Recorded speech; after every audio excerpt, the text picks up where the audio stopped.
Fatality. Boy, oh boy, we got a really good episode. First episode of the new year. Aoshi pulling out the Kodachis, or however the fuck you say those swords, and just slaughtering Okina. Poor Okina stood no chance. Although at the beginning of the episode, we got to give Okina his flowers here. He really did come off as a boss. When freaking Shishio was sending his boys to kill him, I mean, he was sending ninjas. I mean, we're talking like, some Ninja Gaiden assassins to kill him.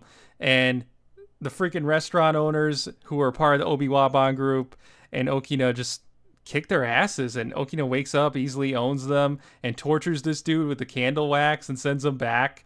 The Hoji, Shishio's right-hand man, that was some gangster shit right there. That really goes to show you that Okina really was worthy of being the leader of the Obi-Wan group at one point. Then you have Alsi, who's like, yeah, he's him, so you're going to need to send me to fight him because I'm the current him. And Aoshi shows him that he's got these new powers, which Okina figures out it's because he's he's basically like abandoned his emotions and he's just dead set on defeating Kenshin, so he's at that like manslayer level now. Meanwhile, I got Hoji. For some reason, he's still doubting Aoshi, and Shishio's like, "You better not do nothing, or I'm gonna kill you if you actually send somebody to interfere with that fight, or Aoshi's gonna kill you."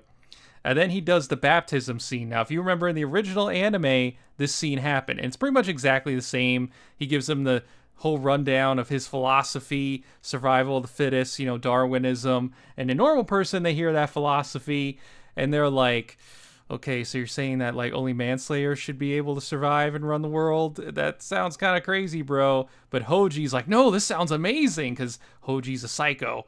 And he's like, this is way better than, my old job. This is why I left my old job. It was boring, and the government's boring. I can't wait to follow some guy like you. So, yeah, Hoji, he's a little tapped. He's a little crazy in the head.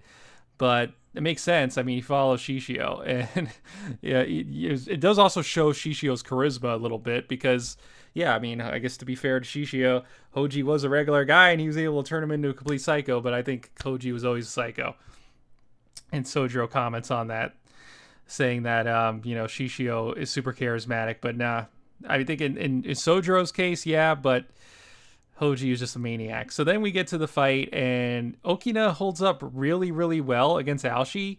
Again, it's hard to imagine that this dude, just a few episodes, nice little old man, will be able to hold up to a guy who's on like Kenshin's level or near it. But he does, but then, Aoshi shows him, like, I got these new abilities, and takes him out. So, yeah, and he's just in the pile of blood there. And also, it's really hard to imagine, even as a fan who knows the anime, who knows the manga, it's crazy that, spoiler alert, that he survives this, okay? Because you look at this, it's like, how did he survive this? But he survived somehow. It's insane that he survived that. And then at the beginning of the episode, we got freaking Hiko kicking Kenshin's ass with his superior physique, his superior gains. I mean, why did Kenshin think he could go against this guy? I mean, look at him. Look at the gains, okay? Okay, Shishio, maybe. Hiko, no. These gains are insane, okay? He's a Giga Chad. Kenshin's a soy boy next to Hiko. And Hiko's just like kicking him in the ribs and busting him up. He even says like, I'm bullying you. And you're going to need to like hone your skills to learn the Hitten Mitsurugi style, which is kind of funny because he calls him Rusty this episode. And it makes you think like, wait, so Kenshin was more sharp as a manslayer or as a swordsman when he was 15 years old than he is at 30? Like that's kind of crazy to think about.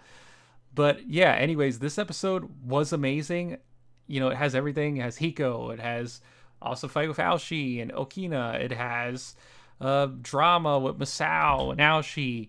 And of course, it has what else? Yeah, Lord, Shishio and freaking Hoji's crazy speech and interaction. So yeah, I mean, this episode pretty much covers everything you want as a Kenshin fan.